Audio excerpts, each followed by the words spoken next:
about how early voting hours were reduced.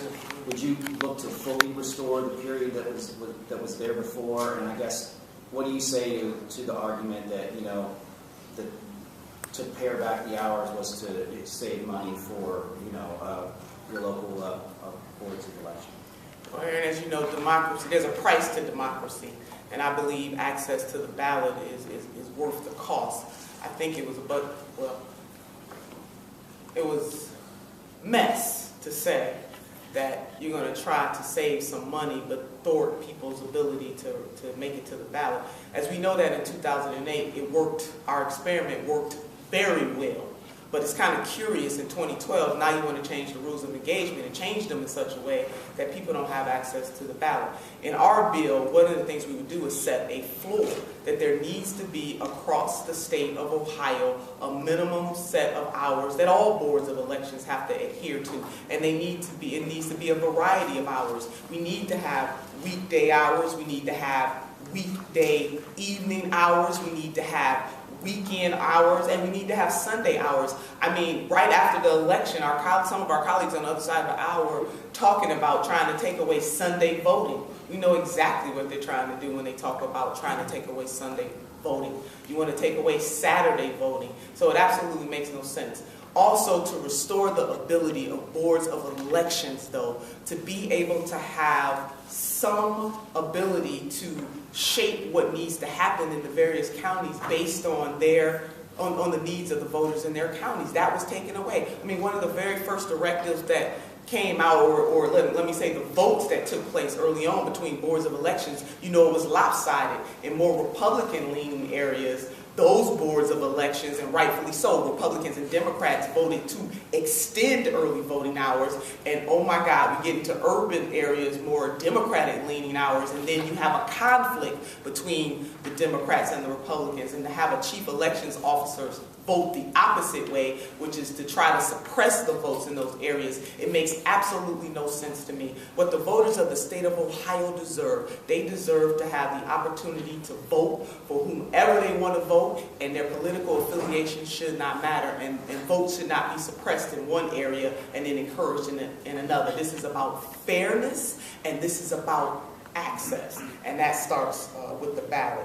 Also, the provisional balloting debacle, to take what was once on in the purview of the poll workers and then to put that at the feet of the voter, and to have to increase provisional ballots, again, makes no sense to me. That should not happen. Within the Voter Protection Act, you will see ways in which we will work very hard to try to limit the number of provisional ballots that are cast. One way we can do that is to make sure that the data sets that are used fully explore. For example, whether or not somebody keys in the Grove versus Avenue, if somebody puts in today's date versus their birthday, what type of fields are we using at boards of elections to make sure that we comb through that data and not have people rejected out of hand? There were several voters that were told they weren't registered to vote, but in fact that they were. And I have to give a big shout out to the former director of the Cuyahoga County Board of Elections, Jane Platten, because she incorporated some of the recommendations of Dr. Robbins' group, Northeast Ohio Voter Advocates, and but for doing that, there were lots of voters on that list that, but for her taking the fields and the recommendations of that organization, those voters would have been disenfranchised. To have an environment where billboards go up in communities and not to have leaders on the other side of the aisle echo a mumbling word about the type of environment that those billboards created in poor neighborhoods and in neighborhoods of color makes no sense to me. We need to be encouraging people to participate in the franchise, and those of us who are in the elected ministry more than anybody else should want folks to come and vote. My grandmother used to say that you can put truth in the river 5 days after lie, but truth is going to catch up. And truth has caught up in the state in 2012, that the suppression efforts that were used are unacceptable and they're undemocratic and a democracy, democratic in the sense of a democracy, and we have to do something to change that. So our Voter Protection Act will go a long way to try to correct some of that. Senator Turner, on that same point, you mentioned billboards twice now. How are you proposing to regulate billboards? No, I'm not, but what I am proposing to do is to create an environment that encourages people to vote and not to try to suppress the vote. And we have an obligation to do that through encouraging, through standing up. Our caucus did a sleep out to vote. Our caucus was very active in... But that's not going to prevent, with all due respect, even if the other side says they're opposed to these billboards, that's not going to prevent these billboards from going up. Well, the other side never said they were opposed to those types of billboards that were in communities to intimidate. But the point of the matter is to create an environment. No, I'm not going to legislate away people's ability to put up those types of billboards, but what we can through public policy and through using the bully pulpit is to encourage people to vote. Those billboards did not do that. And to my knowledge, not one of my Republican colleagues said a mumbling word about those billboards going up across the state of Ohio. But you know who was standing up as a champion for the voters in this state, all voters in this state? Democrats, and in particular, the Ohio Senate Democratic Caucus. Senator, the President Faber seems to be agreeing with Secretary Houston, and he's saying we should have more consistency and uniformity in our state laws, which, and some of their discussions that they've had, as you know, seem to go against what you're talking about in terms of empowering local boards. They want to see more set hours and days statewide for so everyone does the same amount. Do you expect a fight there? I do. I mean, uniformity does not necessarily mean equity, and there is a difference.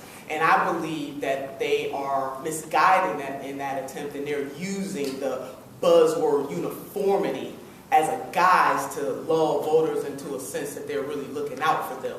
What we need to do, again, is to make sure that people have access to the ballot, right? And then beyond that, create opportunities for boards of elections. For example, in big counties, having a limited amount of voting hours may not necessarily work for a big county, where in a smaller county, it may work. Is that uniformity fair to the voters of Hamilton County or Lucas County or Cuyahoga County who had to stand in line 3 or 4 hours? No, it is not fair. So again, I believe it is important to set a floor so that voters have an expectation of access to the ballot during certain hours, but to also encourage and empower boards of elections to even take that further.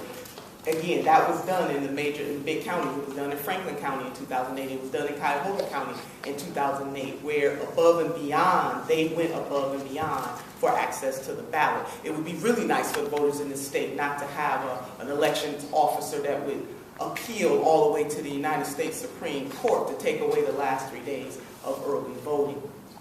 So the voters of the state deserve better, and our caucus plans to make sure that we present a plan that gives them better. We have time for 1 or 2 more questions.